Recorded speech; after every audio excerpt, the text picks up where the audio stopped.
හේන කන්දක් පුරවගෙන වියලි කලාපීය රජරට පුරවරයට ආපු මගේ සාමාන්‍ය දවසක් තමයි මේ. උදේම නැගිටලා ඉතින් කිව්වට ඉතින් 6ට විතර තමයි. ඒ කරලා ලෑස්ති වෙලා ගියා කැම්පස් එකට. අපේ හොස්ටල් එක ළඟ කැන්ටින් එකකුත් තියෙනවා. ඒත් ඉතින් අද ෆැකල්ටි කැන්ටින් එකෙන් උදේට කන්න හිතුණා.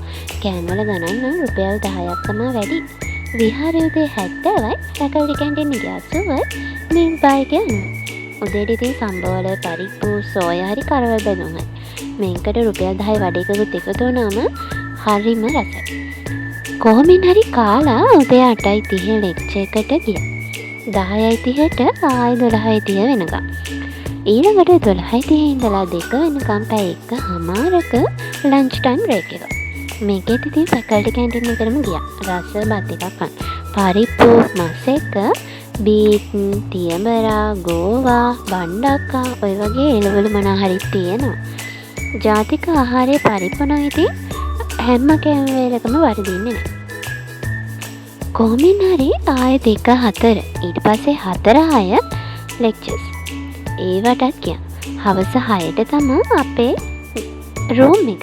දැන් නම් රූම් එක නෙවෙයි. අපේ පුංචි ගෙදර.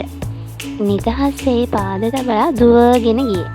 6 වෙනි ලෙක්චර්ස් එක දවසයි. ඊළඟ ඉතිරි දවස් ටිකේ 4 වෙනි. ඔය කොහොම වුණත් හරි සුන්දරයි කැම්පස් එක. හොඳ රූම් ටිකක් හම්බුනාම තවත් සුන්දරයි. මට ඉතින් දවසින් වීඩියෝ කරන්න බැරි වුණා.